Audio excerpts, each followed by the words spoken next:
Academy Livestream. With me, as always, is Peter Chalmers. Peter, how do we find you on this fine day? Well, it's not that fine over here. Funny enough, it's a very rainy Thursday, and getting a bit sick of the rain. I'm looking forward to this spring weather we're supposed to be having, where it's supposed to be warm. So Okay, I won't tell you about the walk I just went on at lunchtime and some beautiful sunshine and 27 degrees. So it's a bit different it's over not here. limited. So this week, Peter, we're going to do our monthly catch up on all things Salesforce news that's been happening over the last 4 to 5 weeks. Yeah. Although I must admit, there's not a lot of news around. It's only a few things, and I suppose we might see a bit more coming up over the next little while. But sort of a lead into, I think, what the first item is. Yeah, so let us just change our angle here. So Dreamforce, we knew a while back that it was going virtual, and we talked about that. We may have even done a whole conversation on what Dreamforce could be as a virtual event. Now it's really happening, and you can sign up. I've signed up, you've signed up. So the question is, what do we know about it? And long story short is not a lot. What have you managed to glean? Well, it's basically what's on the screen. It's going to happen between November and December. It's spread out over the month. So I'm assuming, given what we know, which is nothing much, that there's just a bunch of different events that will be held online over that time. I'm guessing there won't be a band playing, but maybe they are. I mean, we saw Creative House at was it Salesforce Live, wasn't it? So yeah, that's all we know at this point in time. I suppose in true form, Salesforce isn't letting the cat out of the bag just yet. If it's going to happen over this month in December, I'm expecting it will start to kick in very shortly. So yeah, you suspect they may be waiting for some other world events to pass, dust to settle, and what could possibly be distracting the world at this point in time? Well, what's bigger than Dreamforce, Maybe they're waiting for some guests to free up to be available for no. So I do have a little bit of insight. I was chatting to someone at Salesforce the other day who gave me a little bit of inside info. Is this where we put the safe harbor? Yeah. Safe harbor. I have to protect my sources. And I believe this is mentioned somewhere on the site. So there's likely to kick off with a keynote from Mr. Benioff on November the 12th US time. So that would be November the 13th for us, which would be Friday next week. Thanks for working out, because I wouldn't be able to do that in my head. Do that. But that is still not confirmed. So there's a chance that may still shift. I believe there will be some kind of a band. Not Apex and Lemon. No. I'm sure you would have had the phone call by now if that was happening.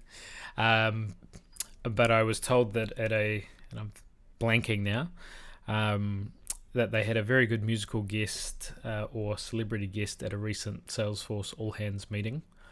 And that was maybe a clue as to who would make an appearance at Dreamforce. So I can't remember who that was now. I want to know. It's always the most I should have written it down. Important piece. But probably the bigger piece that I took out of it is, it's happening over a month. I guess there's a realization, I don't know, maybe a lot of other events have gone online, and maybe people are struggling with, when you go to a physical event, you pick yourself up from your desk and you fly somewhere, and your attention is on the place that you've gone, and you make the most of it. The challenge with a virtual event is, I'll sign up for a virtual event next Thursday. Something comes up, some meeting that needs to be had, some crisis comes up, and before you know it, your attention is elsewhere. You're not focused on it. And of course, there's always replays, and you say, I'll come back to the replay. and you never do. So I wonder if that spreading out is to maybe just catch a little bit of people's attention each day.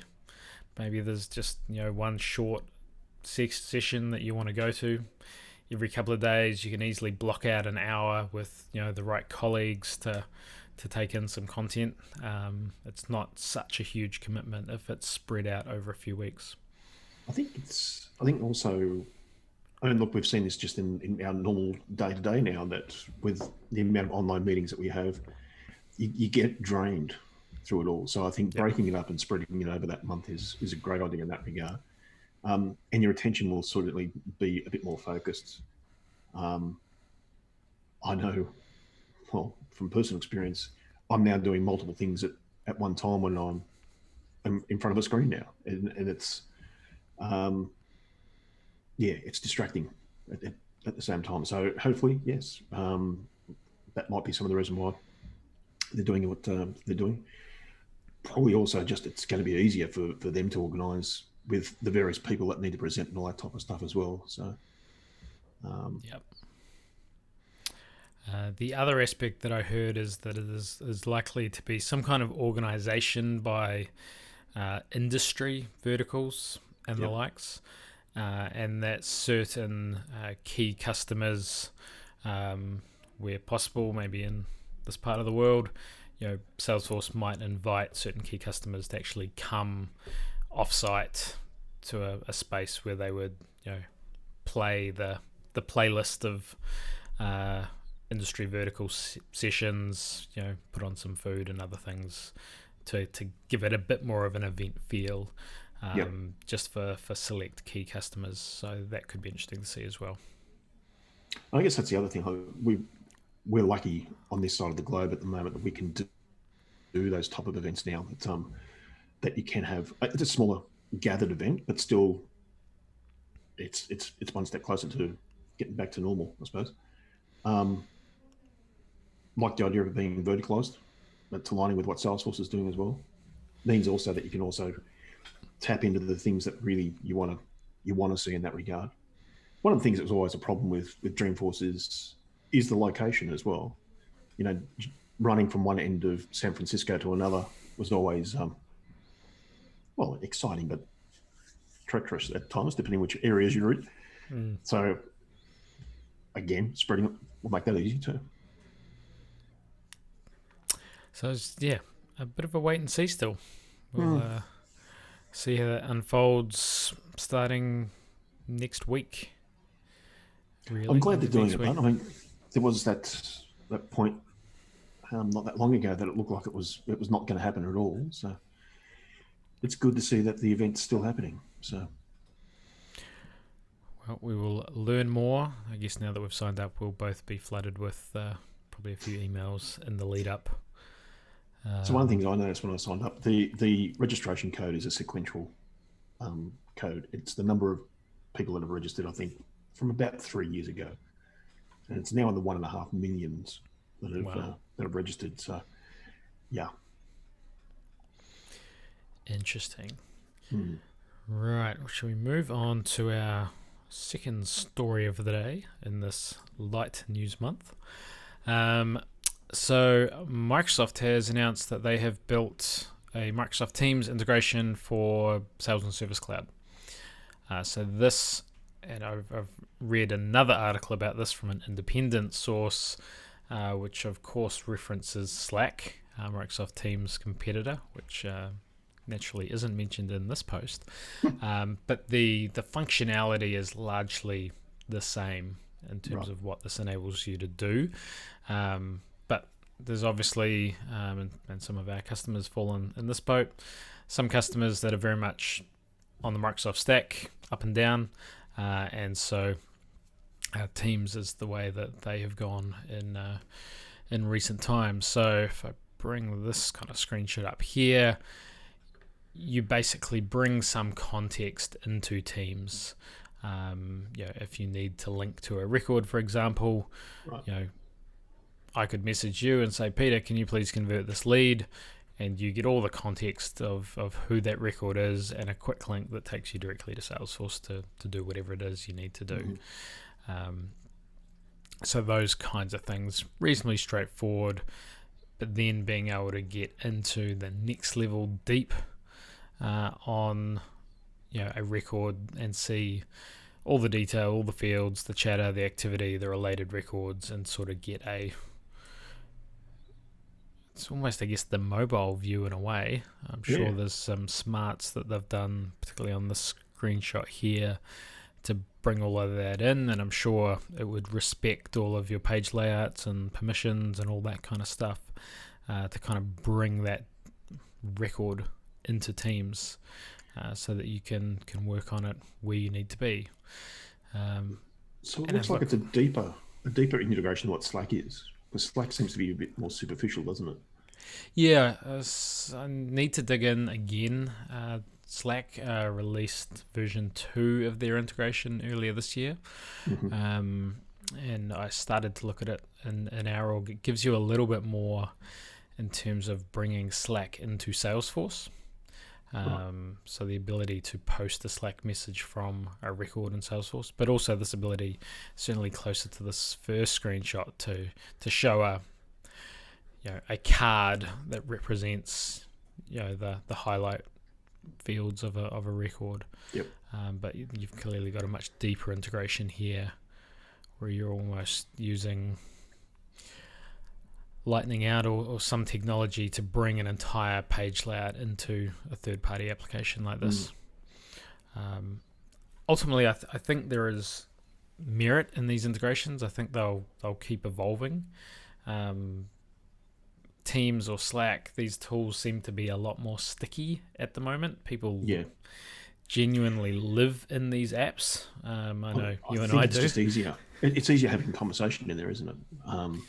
So much so that if you get to actually have conversations with people at times, but it's easier being in there than what it is being in Salesforce directly as well at the same time. So it's a good evolution. It's good to see such a tightly, I should say, integration between Microsoft and Salesforce around this. I still prefer Slack, so personally. Yeah, me too. But and I think we'll see the advance of being able to update records with here you've got the context of, and it actually looks like here you could double click on one of these fields and edit it. But people almost like that. I use various / commands in Slack to perform actions. / Salesforce update. This record, this field, actually sort of being able to do certain tasks without actually leaving Slack. Almost, I guess that was the dream of talking to, what was that, Alexa thing we talked about a few weeks ago? True. Update my opportunity with new value. Once a dev, always a dev. Yeah. You can't help yourself. So, we'll see how this one evolves. I think it's a space where these apps are becoming kind of platforms that they recognize that's where you live. And the trick, Microsoft might have an advantage in that they effectively own potentially your email and calendar stack as well, whereas Slack, if you're in the Slack camp, you're probably more likely to be in the Google camp for email and calendar, and I don't know, maybe Google will buy Slack at some point. That would be interesting to bring all of those onto a single stack. It'd be interesting to see. I mean, I suppose also with Teams, you've got that other part of Teams being, access to SharePoint and all that type of stuff as well through it. So it's interesting to see if that then widens to those type of things as well. So, which would be good. I mean, it makes it interesting around documents and being able to access documents from Salesforce that would be in Teams and SharePoint. So it'll reduce your storage limit or storage amounts. So that's for sure. Right, well, moving on to our last story of the day, which is a YouTube video that I came across on LinkedIn. It was posted by our friend Ian from elements.cloud, who's been a guest regularly. And it was this video here, why admin jobs are disappearing. Of course, I'm going to get an ad first.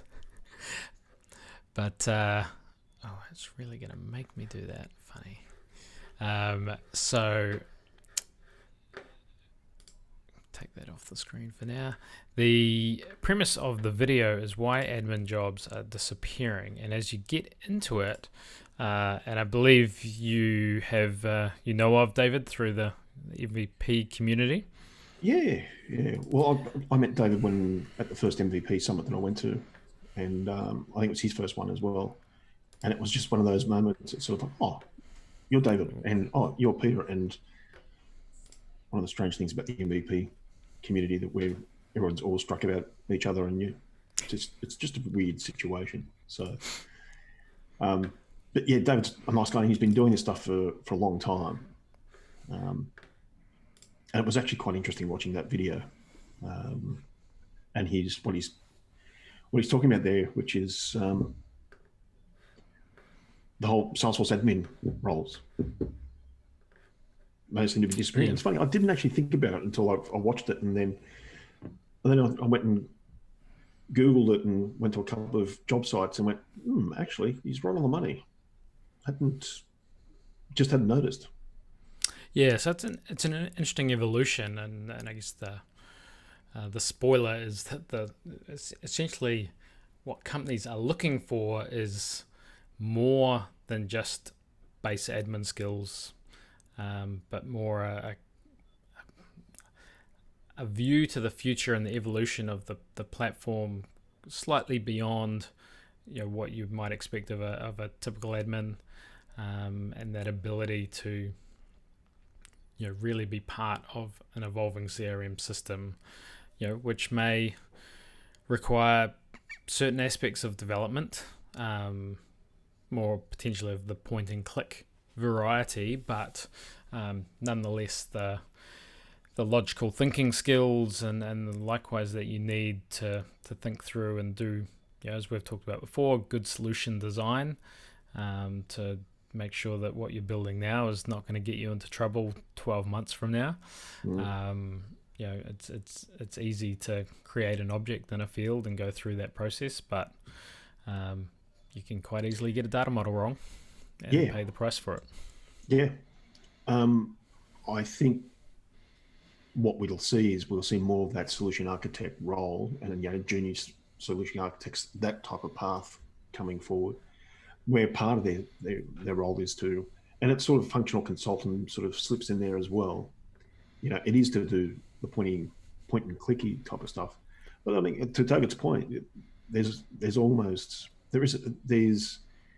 a belief out there that an admin should be coding, should be able to do code. And it's sort of like, well, that's actually the whole thing with admin was point and click all the way through. So it's this blended world where I suppose he's suggesting that the Salesforce admin role is changing. I think it's a Salesforce developer role is also changing at the same time. So yeah, and I guess part of that as well, lost my train of thought. It'll come. It's gone. Yes. SFDX means that a lot of admins are being exposed to more dev-like things lately. So, we've certainly seen that with our customer base in terms of admins needing to skill up and get familiar with some stuff that's typically developers' domain and can get a bit hairy and a bit scary. Yep. And so, as companies adopt these more formal approaches to release management and DevOps and the rest, you just tend to get exposed to slightly more technical things than traditionally an admin would. Yeah, I think there's certainly a need to have an understanding of those things as well, and being able to understand what that's the tool set, but also the terminology and all those type of things that hang off hang off it all, what it all means. Then there's that layer of governance that comes from that. And as we're seeing both companies mature around their Salesforce instance, but also the platform itself mature, it's being able to manage something through a life cycle and knowing that it's going to go into production, and it's going to be safe, and it's going to be successful, and managing that through a cycle, as you would with any software development at the end of the day. And we're seeing that level come in. So, and I think there's a place for admins, what would have been an admin. There's a place for them to play in that space, and being the